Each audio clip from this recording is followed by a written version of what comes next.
Before you click away, stay with me for a minute because this episode is not about motivation or productivity. It is about why rejection feels personal, why criticism feels heavier than it should, and why so many intelligent people feel mentally cornered without knowing why. I am Zulfah, and on today's Zaid podcast, I want to show you a psychological pattern that once you notice changes how you see work, leadership, relationships, and even yourself. Let me start by saying something that will upset a few people, but clarity often does. Most popular definitions of alpha, power, and dominance are completely wrong. They are not just wrong in theory. They are harmful in practice because they encourage people to behave in ways that actively destabilize their own minds and the environments they operate in. If you have ever wondered why so many loud, aggressive, supposedly confident people eventually implode, burn bridges, or become unbearable to work with, the answer is not morality. The answer is biology reacting to social pressure. India, whether we like to admit it or not, is a high-rank pressure environment. Almost every system we grow up in trains us to think in terms of winning, losing, and relative position. Exams are not about mastery, they are about rank. Jobs are not about contribution, they are about scarcity.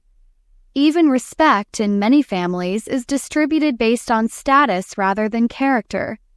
Over time, this creates a background psychological condition where people are constantly scanning for where they stand rather than what they are building. This matters because the human brain did not evolve for endless comparison.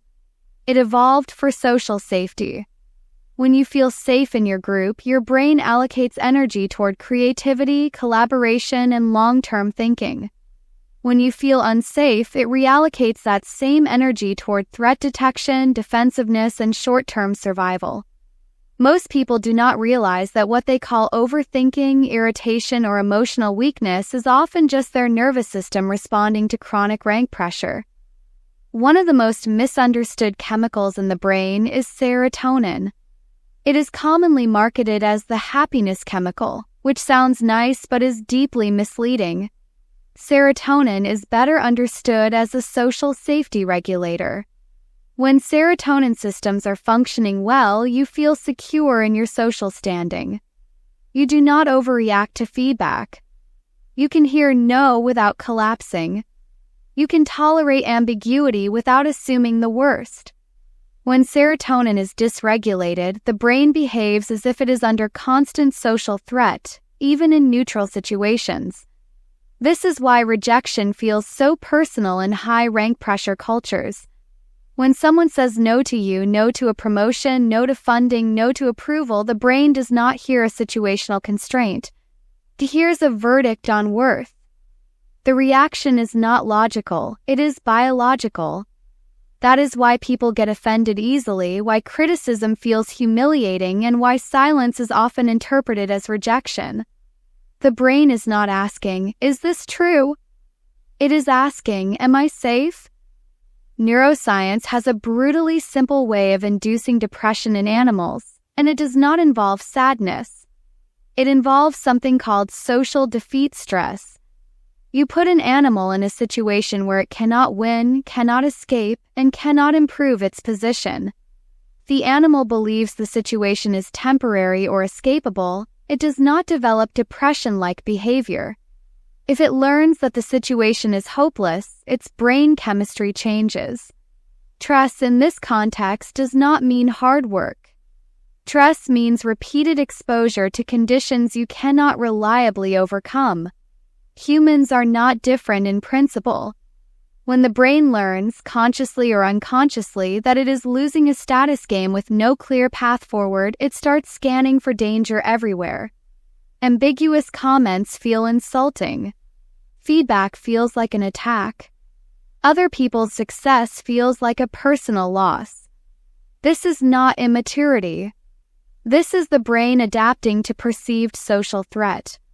Over time, chronic social defeat changes the brain structurally. The prefrontal cortex, which governs impulse control, judgment, and emotional regulation, becomes less effective. The amygdala, the brain's threat detection system, becomes more active. You become more reactive, more irritable, and less capable of long-term thinking. This is why people under chronic pressure often make terrible decisions while being convinced they are thinking clearly. India amplifies this effect. From competitive exams to limited college seats, from algorithm-driven social comparison to constant reminders of scarcity, people are rarely allowed to feel socially safe. Even success feels fragile because it can be taken away by the next ranking cycle. This creates a society that is hypersensitive to perceived disrespect. It is not that people want to be offended. It is that their nervous systems are already overloaded. This is also why rejection sensitivity is so widespread. In some cultures, rejection is processed as information. In others, it is processed as a threat. When a venture capitalist in India says no, they often soften it excessively, not out of kindness, but out of fear that the founder will take it personally. And many founders do because the no triggers a deeper sense of social unsafety rather than a rational assessment of fit. One of the most important realizations I have had as a leader is that rejection is rarely personal in functional systems. Budgets are finite. Incentives are constrained. Trade-offs are real. But when people do not understand their own biology, they internalize every decision as a judgment on their worth. That is why it becomes essential to explicitly separate self-worth from outcomes, especially in high-pressure environments. Social defeat stress is also contagious. You already know this intuitively. Spend enough time around people who are chronically dissatisfied, defensive, or resentful, and your own thinking begins to distort. You start interpreting neutral events negatively. You lose perspective.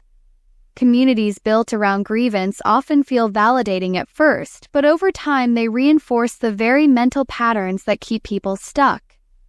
The brain adapts to its emotional environment whether you want it to or not. Medication studies reveal something interesting here. When people take SSRIs, they do not suddenly become euphoric. What reduces first is threat reactivity. Irritation decreases. Negative bias softens. The amygdala quiets down. This supports a deeply counterintuitive idea. It is often bad mood that generates bad thoughts, not the other way around. Change the baseline emotional state and the cognitive narrative changes with it. There are also revealing animal studies that challenge popular myths about dominance. In primates, higher serotonin levels are associated with calm, assertive, and collaborative behavior. The most stable leaders are not aggressive, they are regulated. They ignore minor provocations and focus on real threats. Low serotonin, on the other hand, is linked to impulsive aggression and volatility. These individuals may win fights, but they rarely sustain power because they cannot build alliances. This matters for leadership because fear-based systems produce short-term compliance at the cost of long-term collapse. Organizations built on humiliation, stack ranking, and constant threat are biologically destined for toxicity. People stop taking calculated risks. Innovation dies. Everyone becomes busy protecting their status instead of building value. A leader's real job is not control. It is regulation. Whether they realize it or not, leaders act as emotional regulators for their teams. Their mood, their reactions, and their communication patterns shape the neurochemical environment of the group. When leaders create psychological safety, collaboration increases. When they create fear, defensiveness spreads. This is why critique must target work, not identity. You can say something is poorly done without implying that the person is inadequate. This distinction is not politeness, it is neuroscience. Identity threats trigger defensive shutdown. Task-focused feedback preserves cognitive flexibility. Clear evaluation criteria matter for the same reason. Ambiguity breeds anxiety. When people do not know how decisions are made, they assume the worst. Transparent systems reduce perceived social threat and free up mental energy for actual work. Resilience, contrary to popular belief, is not a personality trait. It is a biological process. It depends on how quickly the brain can re-regulate after a setback. People with healthier serotonin systems recover faster because their amygdala does not stay hyperactivated. This is why some people fail and bounce back while others spiral. One technique that has helped me enormously is deliberate mental simulation. I intentionally imagine worst-case scenarios in controlled conditions: bankruptcy, failure, public criticism, legal trouble. By doing this voluntarily, I reduce the brain's fear response when uncertainty arises. The unknown becomes familiar. The imagined threat loses its power. This is not pessimism. It is emotional inoculation. Many successful people do this intuitively. They are not fearless. They are habituated. They know they can survive loss. This reduces the fear of defeat, which is often more paralyzing than defeat itself. The inner critic most people struggle with is often internalized social defeat. Speaks in borrowed voices, teachers, relatives, institutions, comparisons. Attacking yourself internally activates the same stress pathways as external abuse. Learning to create distance from that voice, even by speaking to yourself in the third person during stress, restores control to the thinking brain. Ultimately, the goal is to move from zero-sum thinking to positive-sum ecosystems. Life is not a competitive exam. Sustainable success emerges from environments where people feel safe enough to collaborate, experiment, and recover from mistakes.